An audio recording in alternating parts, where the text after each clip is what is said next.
Well, here we are, folks, back for the second of my live build streams.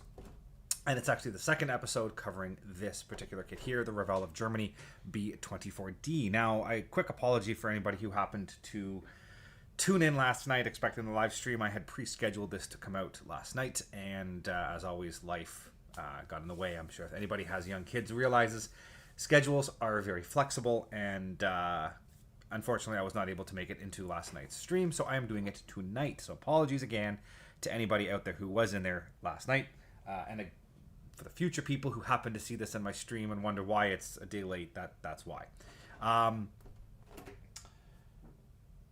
Yeah, so this build, we're looking at this kit here. This is the Revell of Germany B-24D. It's the re-release of the old monogram kit. If you have not seen the first video that I did about a month and a half ago, I did start this already. If you want to jump out, watch part 1 first, then come back and watch this one. Part 2 will also be up when this stream is over as a regular video, so you can watch them kind of behind schedule to stay up to date. If you did watch it last week, then you'll get to see some more progress on this. So let's jump over. I'll pull the kit out and I'll show you what we did get done. I guess as well, just a quick intro for those who might not have seen it last time I did this. I will be completing this in a RAF Coastal Command scheme, the white belly with the two-tone gray upper camouflage. I have quite a bit of aftermarket. I've got Belcher Bits radar kits, Belcher Bits weapons, Wild Sow resin, rocket launchers and tail turret, and I'm using aviology decals. So that's the eventual plan. Quick update, as I said, from where we got to in the last video. Doesn't look like much. It's basically just the fuselage halves. But what I did do was quite a bit of work here in the bomb bay. So if you did watch the last episode, you would have seen me start this process, getting this upper roof cut out into shape and doing one half of this sort of internal structure. And then I ended the stream there, and I did quite a bit of work. I did a little bit of work off stream in between the two parts here to get caught up. And what I've done, I've glued this upper roof of the bomb bay in place, and I constructed this other half. And in this way, when you put the two fuselage halves together, you can look in there and everything more or less lines up. This will eventually be glued in place, and I'll do some touch-up painting here after the fact, clean up all these seams and some putty and clean that up. But that'll be after I assemble the two fuselage halves. I can go through and get that get all that cleaned up in there. What we're going to be doing in this episode, I can pull all these out now that I don't need them in there. I'm going to finish off a little bit of work in this bomb bay. And if you're wondering why I'm doing the work in the bomb bay, it was just completely open. You'd look in and there was no detailing in there other than the bomb racks.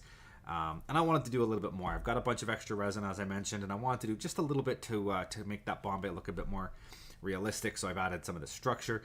Today we're going to finish this off. There is a couple of supports that fit inside the bomb bay here.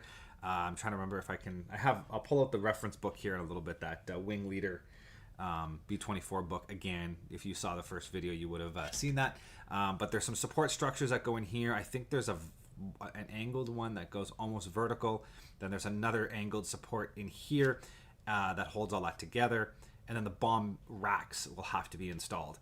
And the bomb racks are going to be interesting because they were supposed to come all the way up to these mounting points here and sit inside these holes. But now that I've had this roof added, I'll have to cut them down to the right length and then glue them in place. So that's what I'm going to do now.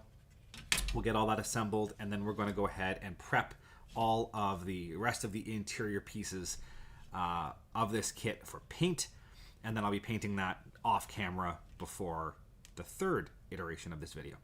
So let's get started. I have some of the plastic left over here from last time. I think that's about the right thickness for that one. And then I'll use the thinner one in there. So let's get the reference book out. Let's make sure I am building the structure in the right place. Again, if you missed the first episode and you haven't seen this book yet, Highly recommend these books. I never really heard of these until I was watching Nigel's Modeling Desk, and he has a bunch of review versions of these books that he gets. Yeah, I looked into it. Once I saw that they had this Coastal Command V24, I picked it up because there's a ton of references in here that make what I am doing significantly easier. Problem is, I haven't tracked what page the references I need are on, so I'm kind of blindly... That's it right there. That's part of it, and I think...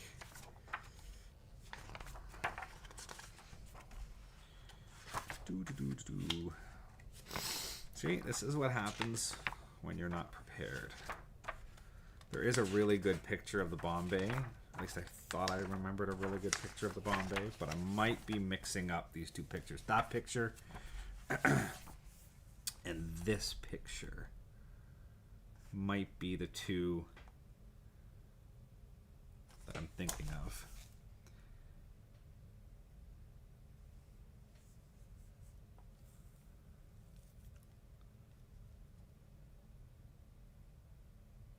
Yeah, so I had them. I'm glad I looked because I did have it backwards. So there's an angled piece here that goes all the way to the roof.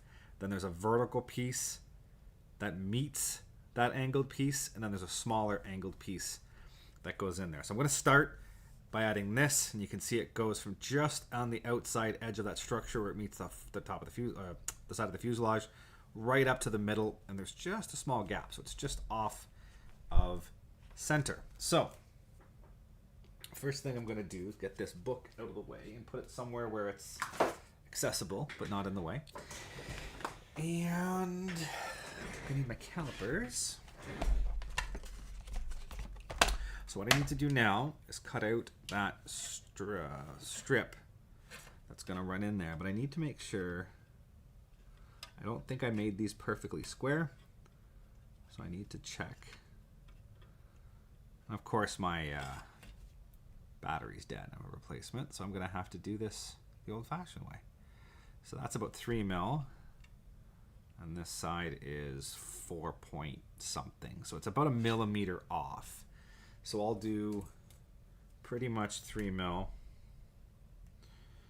close enough. Make the mark on here. The good thing about styrene, it's really easy to work with. White styrene like this is a dream to do scratch building like this. Oops. As long as you cut the lines straight. But you'll see I just used the point of the caliper to score it. Now I'll just cut with my knife along that score line.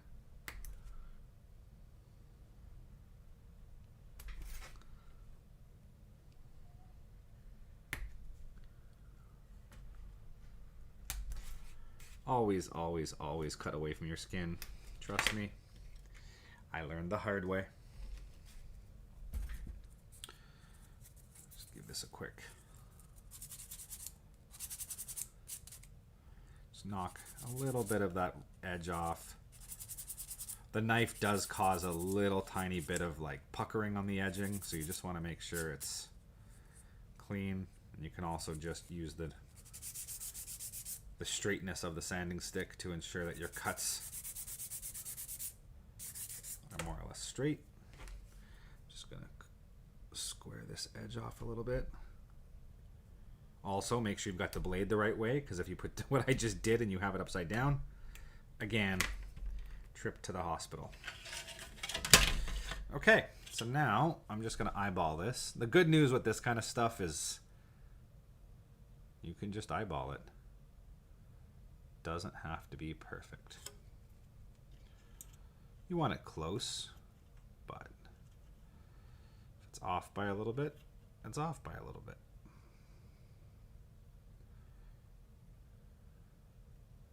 Once you get this assembled, nobody's getting in there with calipers. Nobody's really gonna know that you're off by a few mil here or there. I mean, most people are never even gonna see the inside of this Bombay again once it's built. I'm just doing this for my own, yeah, see, that was way off. Way off. Okay, well, the good news is I just have to cut about 2 mil short of that line. I should be using a curved blade for that. You can roll the curved blade over the styrene to cut it versus using a straight blade.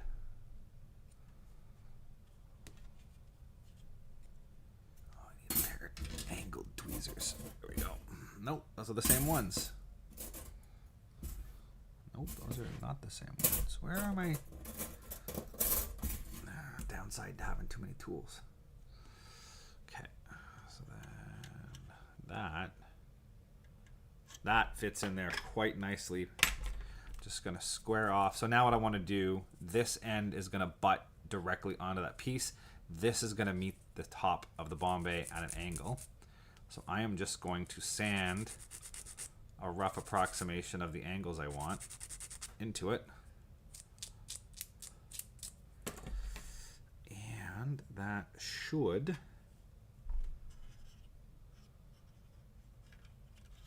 just about give me what I want.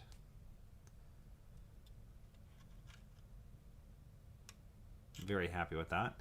Now, let's just take a wild try in the dark and see if it fits on the other side. No, see, the other side is significantly longer. So I'm clearly out of square. St. Levy. This one's going to be a little bit harder because I'm out of square and because of how tight it is in here. I'm just going to cut one about 4 or 5 mil longer than what I have. A little less than that, I guess. It's about 2 mil. But what I'll be able to do now is slowly trim it back to get to where I want to be. I'm going to go ahead and sand that angle into the top half right off the bat.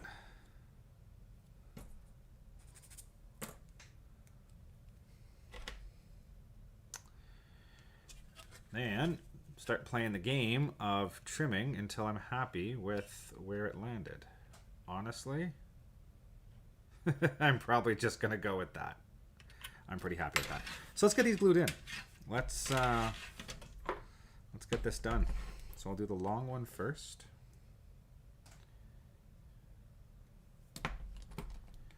Using a little bit of Tamiya, the normal stuff, the white cap, thicker stuff. A lot of people I've talked to don't like the thicker stuff. It's too goopy, you know, it makes a mess. Depends on what you're using it for. I always end up using a little bit of the thicker goopy stuff to get it in place. And then I can go back with the thin and flood all the seams and get it to clean, you know, sit nice afterwards. But for my initial glue job, I like to use the thick. It tends to bite and hold a little bit better and gives you some play time to get the pieces in place. And like I said, once that bites, once that grabs, you can go ahead back with a little bit of the extra thin, the green stuff, and that'll soak up into that seam and ensure that it doesn't go anywhere in the long run. Now when I get this glued in, I'm going to have to put the fuselage back together and just make sure I'm not pushing this piece down out of square. You know what I just realized? I am way off center. No, you know what? It shouldn't be too bad. Like I said, not a lot of people are going to be up in here looking at this once I'm done. This is mostly for my own entertainment and knowledge that I have a full Bombay in there. Okay, that's starting to slide a little bit. I'm gonna soak that down with a bit of the extra thin.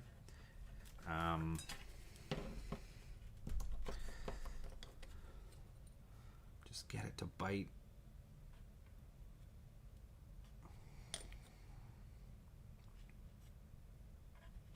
There we go. I want to get this as close to the edge as possible. Okay, now always make sure you put the caps back on your glue before you work, because then you end up knocking it over and making an absolute mess all over your desk. And I have melted more than one piece of kit by accidentally doing that. Good lesson to learn there. Okay, now I got to play this game of getting all of the pins lined up. There we go. And then that. There.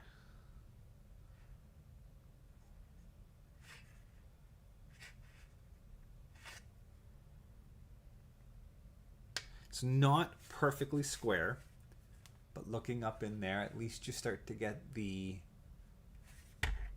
perception of some detail. And that's all I really want. Just that, you know, there's something going on up there more than just a blank open space.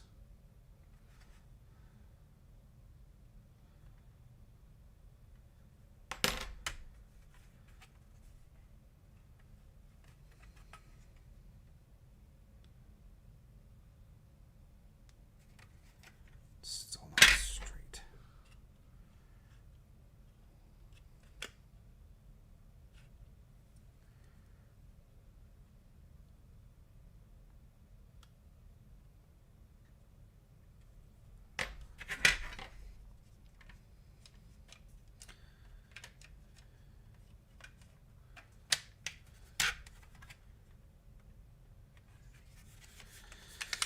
Okay, well, I'm going to let that harden for just a few minutes. We'll jump over to some more of the interior pieces. Let's pull out the instructions. We'll start going through, making sure all the pieces I need for the interior that need to be painted, I have. I already started in the last episode taking some pieces out, so we'll get everything I've already collected.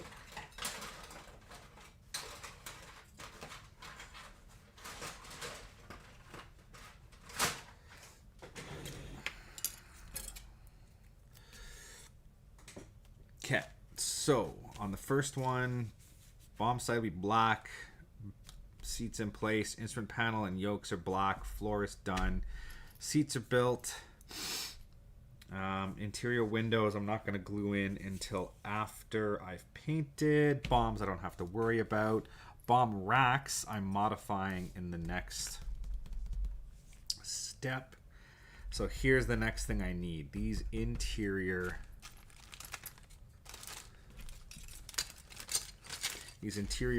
doors that cover the waist gunners. They're going to have to be painted up. So let's find those.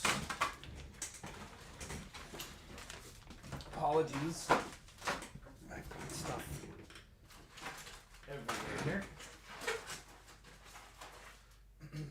Okay, so I'll need that sprue at some point.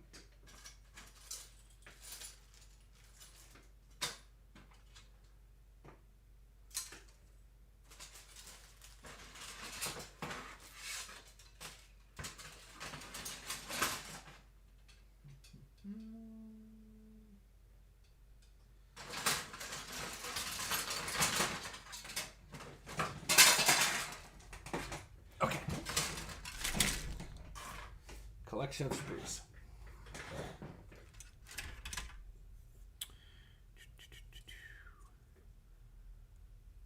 So I know I'm going to need this bulkhead here from the nose wheel, so I'll get that trimmed out.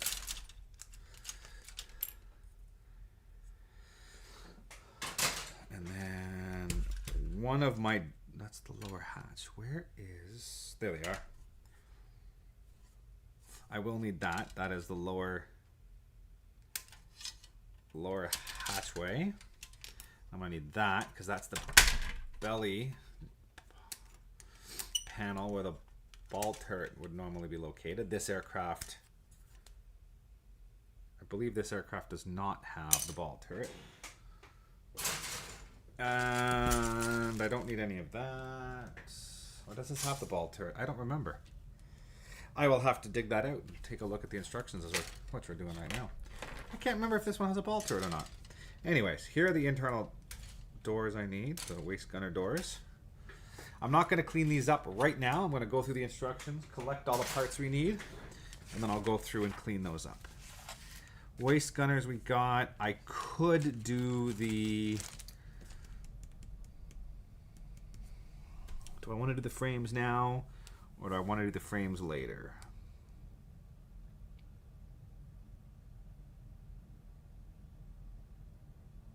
Yes, I'll mount those frames now.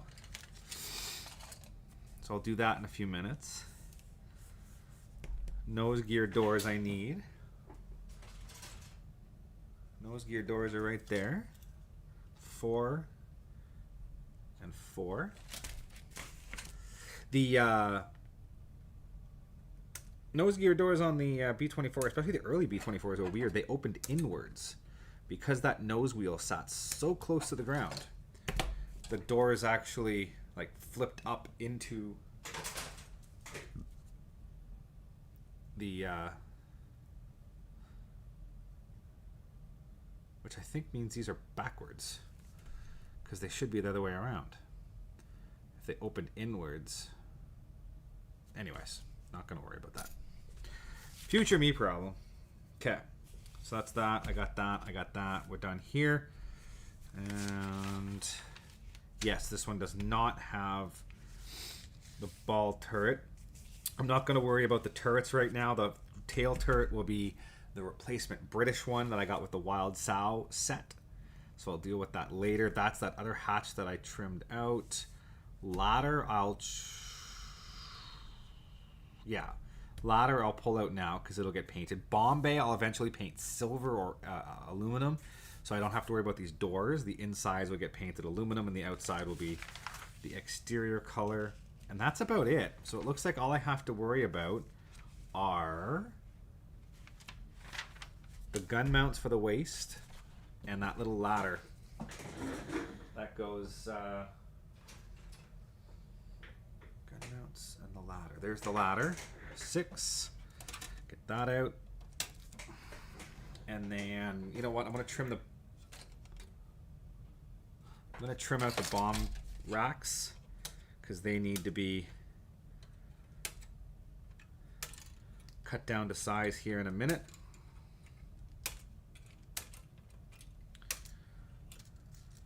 I don't need any of these pieces because I'm modifying the way they go together. And there. Put these on this side. Here is those waist gunner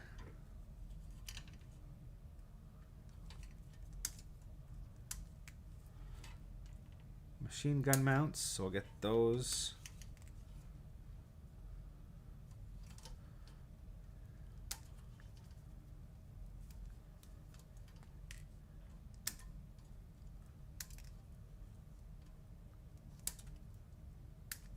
There. Okay. Now we clean up parts. And then I'm just going to throw everything back into this Ziploc bag. This will be my everything needs to be painted green bag.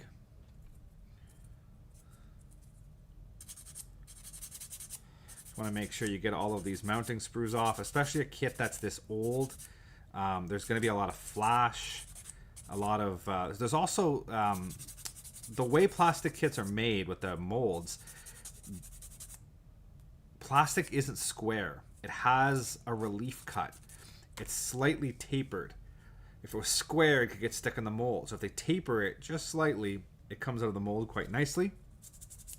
But that also means that you usually have a seam line running down where the two molds fit together, and then you've also got that taper. So a little bit of sanding can just square things up, clean up a lot of that little excess, and make it look significantly better with paint. Just that extra couple of seconds can be all the difference in a kit.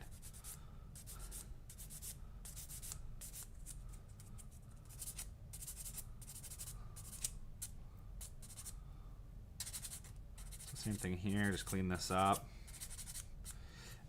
This hatch will be open on my kit, so I'll have to do some modification to that rear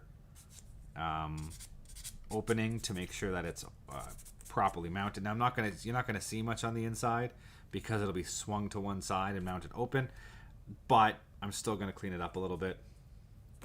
There's some flash on the inside of this. This is the kind of thing where I'm gonna do like some sanding just to clean the surface up. I'm not gonna fill these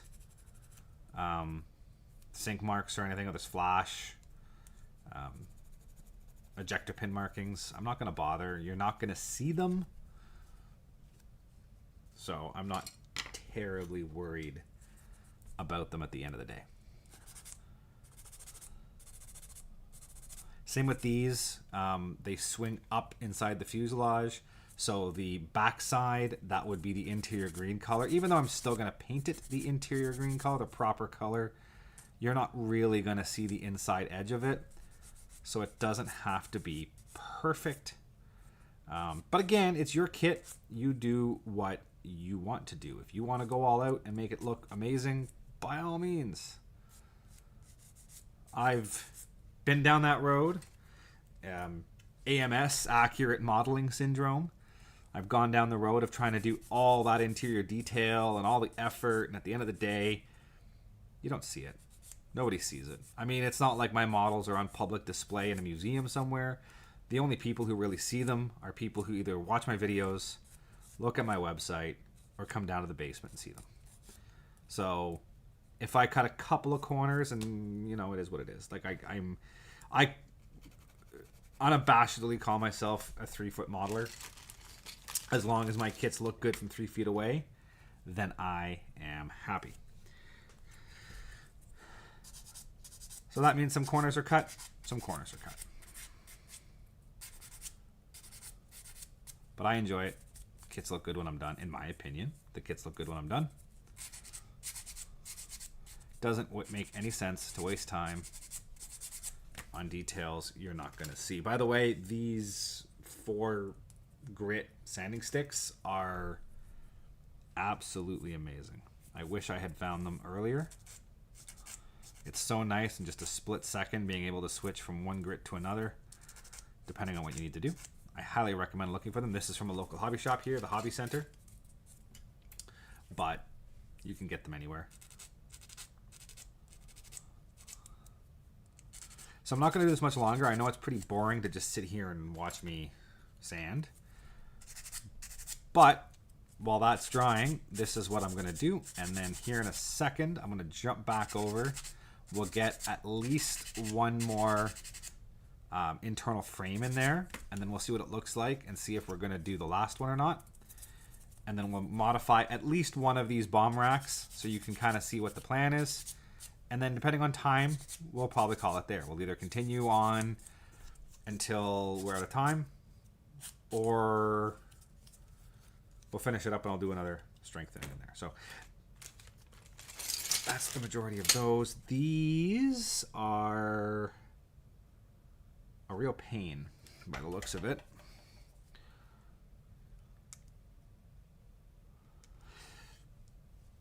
These are the kind of kits I remember as a kid. Used to get birthday money, Christmas money.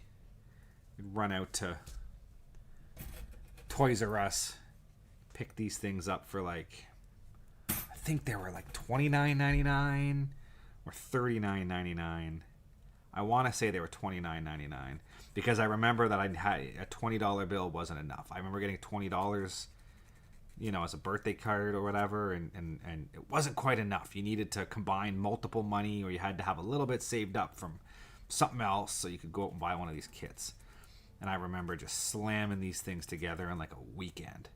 I remember one, I had the B-17G, long gone now. That particular build anyways. I have a couple of others of the same kit, but I remember taking it up to a neighbor's cottage and building it up at the cottage over like, was it a weekend or a week?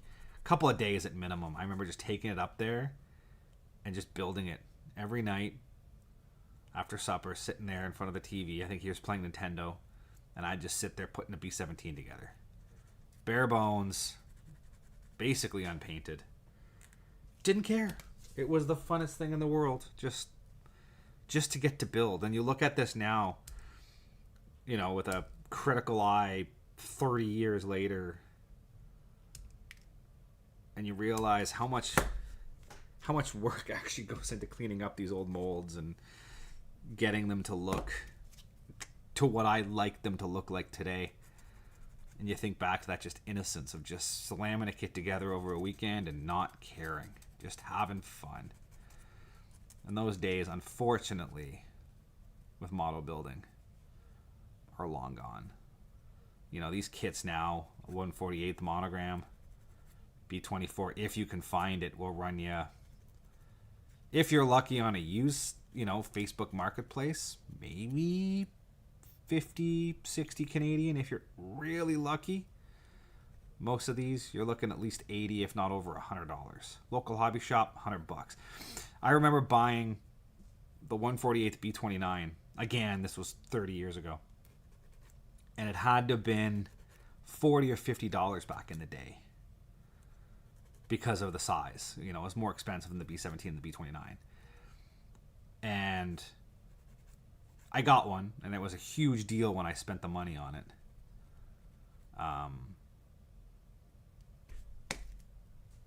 But now, Revell of Germany just re-released the monogram B-29. It was like $300. Now, they've added a little bit of photo etch and stuff to it, but I mean, I bought one at the local hobby shop, a used monogram one, not the new Revell one, but a used monogram one, and it was $125 Canadian. And that was a used kit. So the days of being able to have a, 10, 12-year-old kid buy one of these and slam it together and have it sitting on their shelf, it's gone, unfortunately.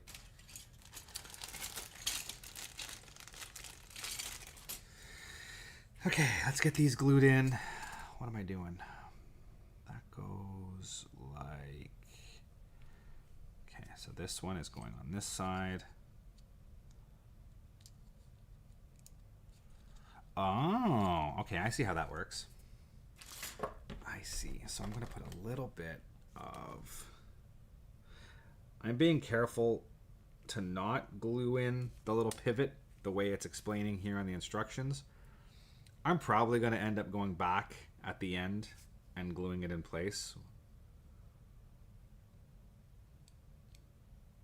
because I feel like this is going to be a little toy-like and not really that strong. Yeah, you can see it's already just flopping around in there. So eventually I'll go back and get that glued into place, but for now I'm going to leave it unglued the way they ask. That way I can kind of decide, which way I want the guns pointed. And then I can glue it in after the fact. That has, I don't know if you can see that, ton of flash along the edges. And that's what you got to be careful of, because if you don't catch that now,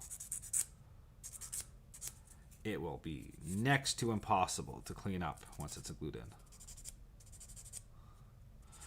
I promise, for all of you out there who are waiting patiently to watch this or are watching it, I will be getting to the rest of that Bombay in 2 seconds. This is the last little bit I'm going to glue together.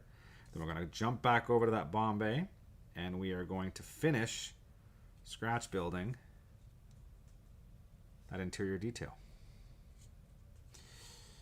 Okay, I'm going to switch over and grab just a tiny bit of the extra thin. Let's get all this put away before I knock stuff over.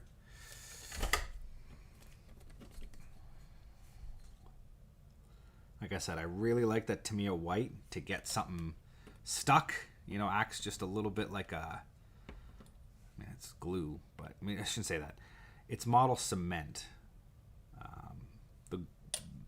All of this model cement actually chemically alters the plastic. It softens the plastic, and you squish it together, and those two bits of plastic start to intertwine and mesh, and then it hardens, and you've got effectively the two pieces turn into one piece of plastic. But this Tamiya white, the thicker stuff, it actually acts like a glue. You can, it's goopy, and you can stick the two pieces together, and then it will start to do its chemical reaction. So it's a little nice. The one thing I've never tried is the extra, or the extra thin quick setting. Never tried it yet, but I might have to. This plastic is garbage. Usually, you know, it's almost instantaneous at the glue bites. It's not wanting to bite at all. Okay, I promise we'll jump back over. We'll be looking at time-wise. We've got about 25 more minutes.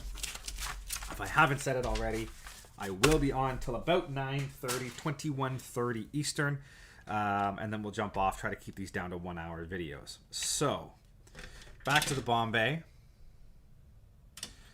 And we'll get my reference out. Take a look at what I want to do next. Okay, so we've got the lower structure. We've got the vertical structure. The horizontal. So I'm going to do a vertical beam in here now. And unfortunately, that's not quite centered. They're not mirror images of each other. They're off center slightly. So, actually, it's not terrible. They're not terrible. So, what am I going to do next? Do I have enough of this to run 2 vertical pieces? No. We're going to have to cut more. Okay, so let's put that away.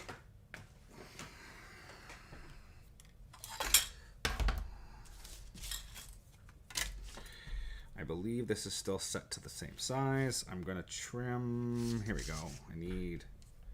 Yeah, that works. Score myself another 3-ish mil wide piece of styrene. Again, use the point of the calipers to score a light line, and then just progressively cut deeper and deeper with your knife, and you'll eventually cut all the way through. And then I'll just trim. There we go. Clean up those edges.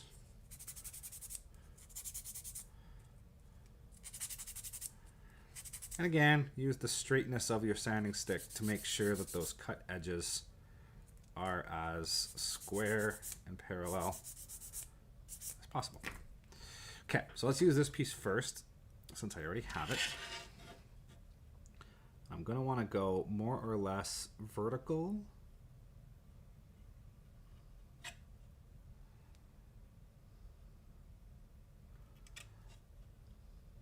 See if I can use the pliers to the tweezers to mark. Okay, I'm going to get my little holder here.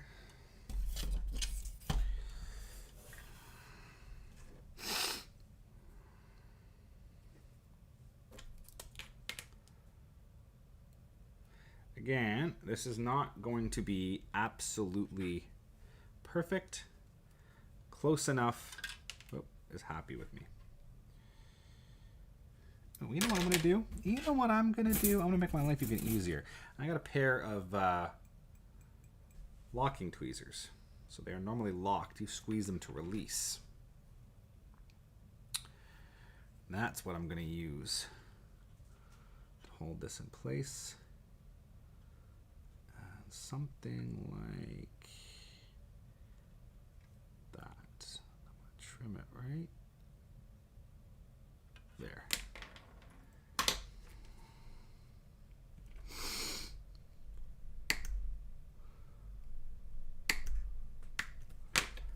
Okay, fingers crossed that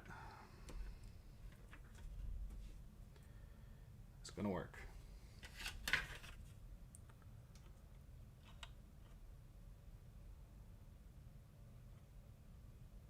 Oh yeah, I'm happy with that. Just sand the edge off just a little bit because it's going to be meeting on an angle. Doesn't have to be perfect, just enough to get a bit of more of a gluing edge. You don't want just a corner touching it. If you get a nice gluing edge, make your life a little bit easier. I'm not even going to test fit that again. I'm just going to glue it in place. And then I'll use it as a reference for the other side.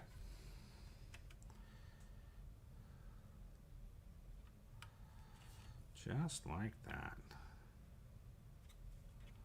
Whoop.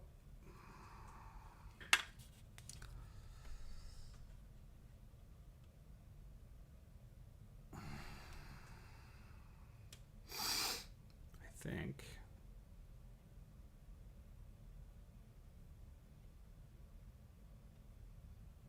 that's going to do it.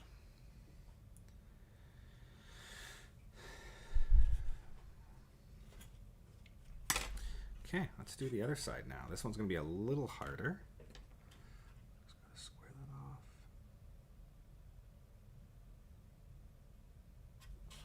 Once that glue bites, oh, that's not good.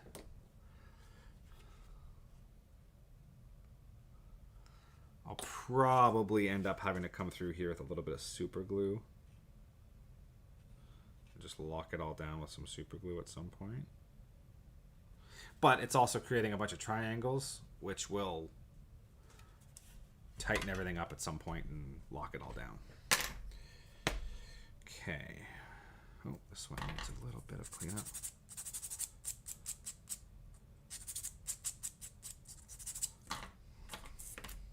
This side's always the harder side because it's living down below. Let's, I got an angle on that. Let's exaggerate that angle and use that as my starting point. Okay, so I want you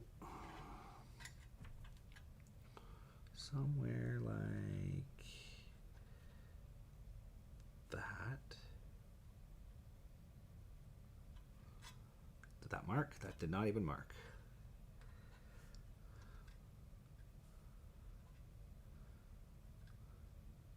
Like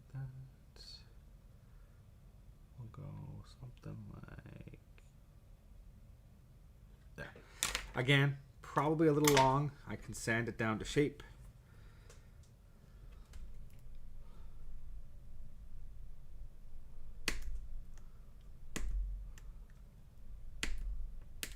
Okay, let's get that out of the way. Let's get that out of the way.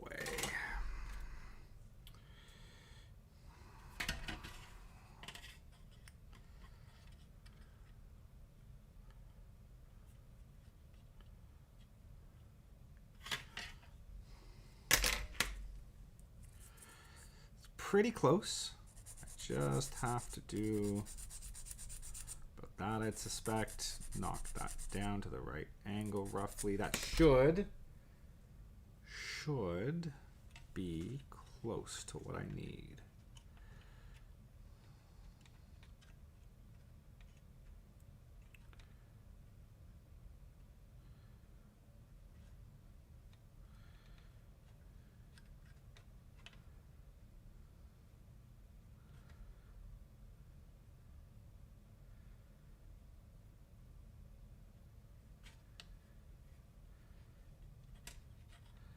Eyeballing it down the center line of the fuselage, trying to make sure that it looks... Actually, that's not bad. Let's glue that into place. If you use the center line of the fuselage, that's when you can start to look at each side, make sure your sides are more or less equal. Your eye is surprisingly good at picking up the slightest amount of off-center. Two things are really close to being the same, you'll see it. If it's off, it's really, really quick for your eyeball to pick up something that is not quite symmetrical. So trust your eye. A lot of times your eye and your gut will get it close enough in the ballpark that you're happy for it. Yeah, that is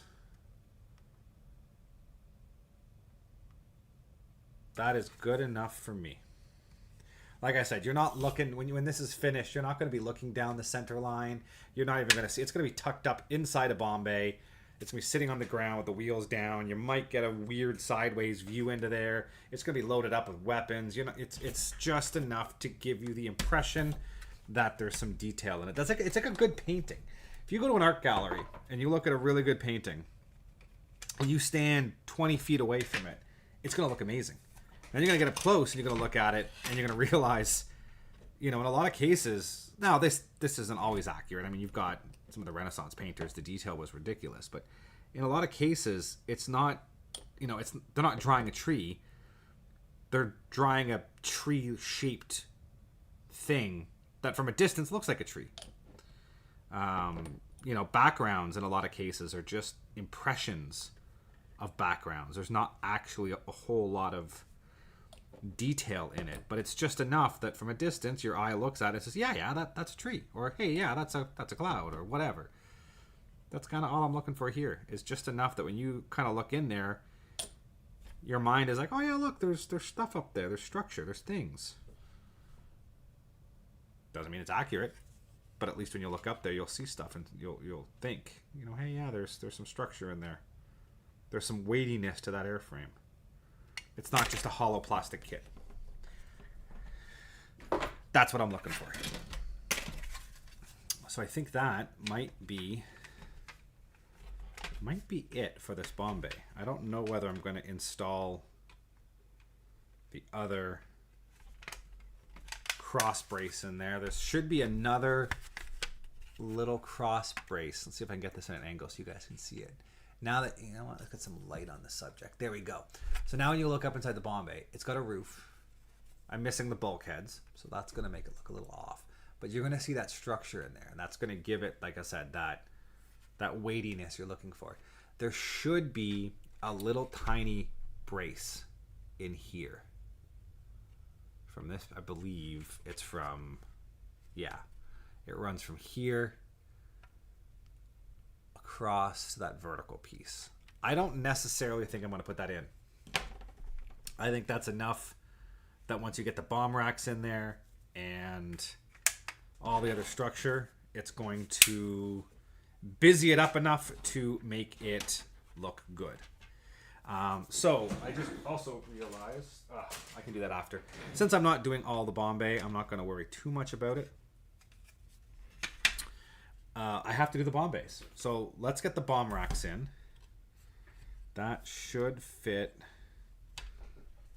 yes, quite nicely. Actually, you know what? Let's do it. By the way, if I haven't mentioned it before, these building jigs are great. There's a guy out west in Calgary, makes these and sells them online. They're just 3D printed with a bunch of hardware. I think they're $50 Canadian, shipped to your house. I mean, shipped to my house. It is an awesome little tool. I'm just trying to, you can adjust the heights. They come with all the extra little doodads and whatnot to change the sizes. You've got ones for biplane wings, everything else. Okay, what I need to do now is at least one of these. Prep the bomb rack, place it in there, and then it's going to have to be trimmed down to the right height because I've added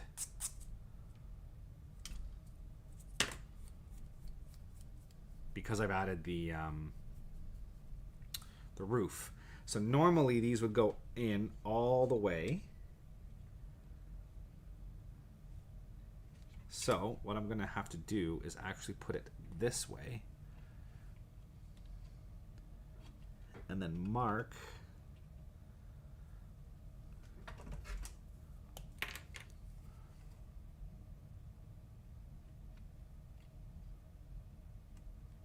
that. These I'm going to trim with my cutting pliers because it doesn't have to be perfect.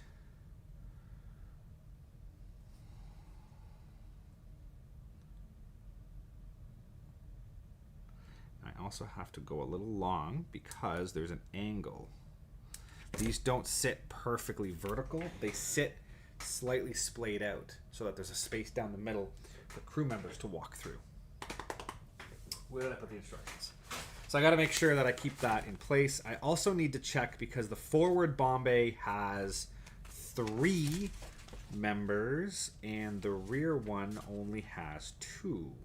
So if you see, the forward bomb bay has 3 pieces, the rear one only has 1. So the rack that I just cut fits into the forward 2. The single piece goes at the rear. So that's an important detail to get right. So I should be able to glue that.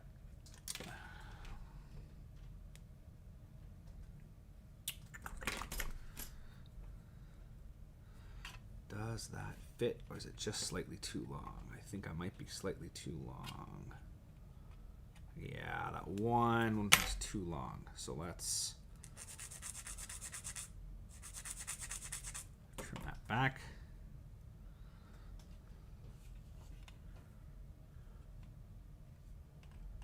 Oh, like that. Perfect.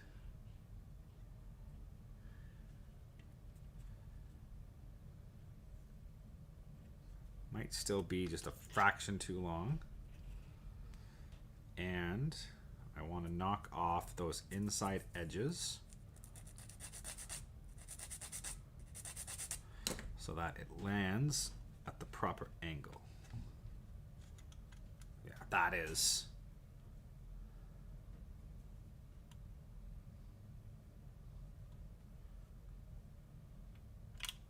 That is damn near perfect.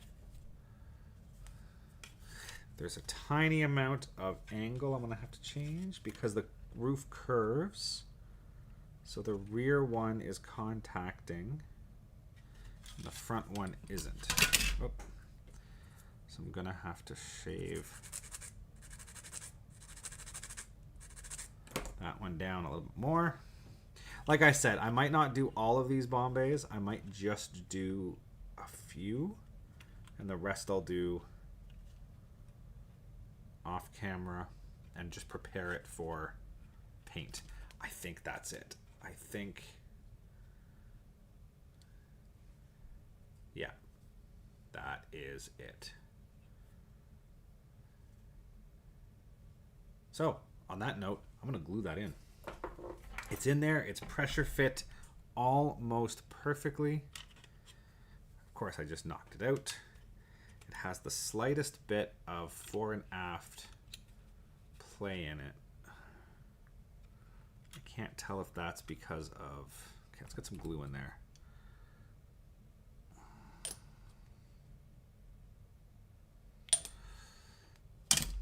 So what I'm going to try to do now is oh, if this glue would actually do anything. I'm going to try to match it with that internal structure that I just put in. Those vertical pieces. I'm going to try to match almost the same angle because I just feel like that's probably something that they would have done when they built it. And then I'll put a touch of glue in there. That one does not touch, but close enough.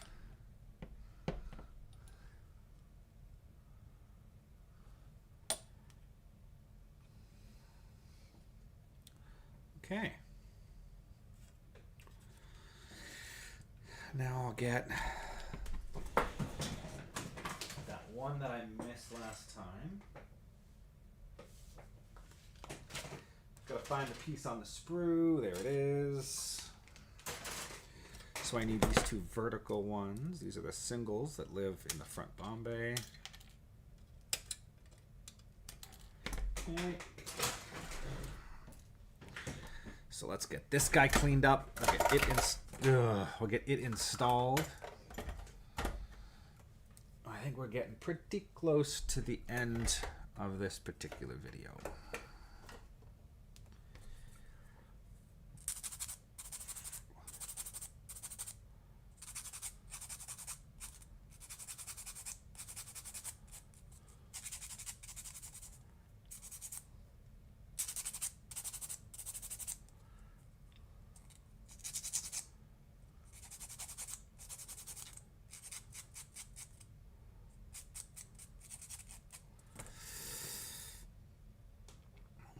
So that is the bottom one, I believe. So I need to put that one first. Get it somewhat the same angle. Something like that. And then mark it. Comme ça.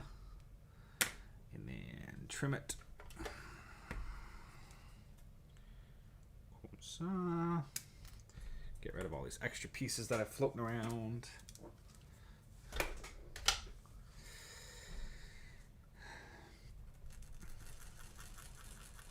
Cross your fingers and toes, and let's see if it fits on the first try. Probably not, but stranger things have happened.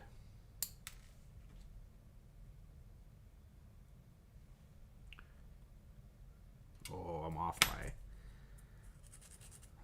yeah. It's off by a fraction. Just like... Actually, no, that's off by quite a bit. Okay, I gotta do a little bit more sanding.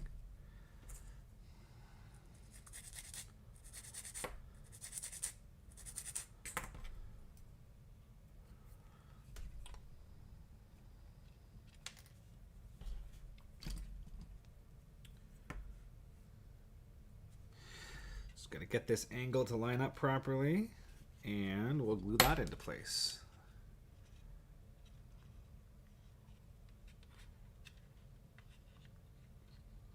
I mulled the idea of drilling holes into the roof and mounting them that way, and I quickly came to the realization that that was probably a lot harder than what I'm just currently doing.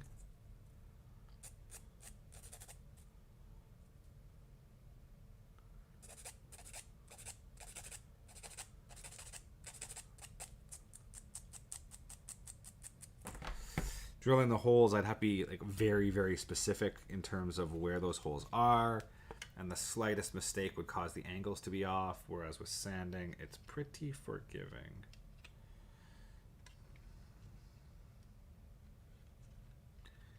I'm pretty sure... Oh, I almost dropped that. Pretty sure that I just got the angle there, and then I can glue this in. Yeah, I'm pretty happy with that. Get a bit of glue.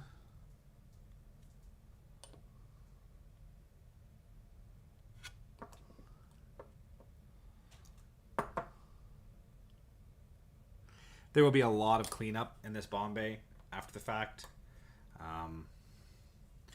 Like I said, I'll probably put a little bit of super glue in all the little seams, really lock it all down. Probably a little bit of Mr. Surfacer, especially down in this area here, clean up all of this. Just make it look pretty. You're going to see a lot of that side detail when you're looking in when it's built. So you're going to have to make sure it looks pretty. But I think that's the look we're going for. You know what? Let's take that a step further. Let's get this out of the way.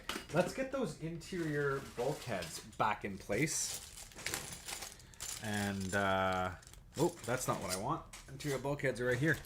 Let's get those interior bulkheads back into place and really get a good look at how this looks when it's assembled. Clean up a little bit. Things get very messy when I work at the desk. That goes this way. Yeah, that goes in like that. And then this goes in like that. If I have that right, I think it goes this way. Like that.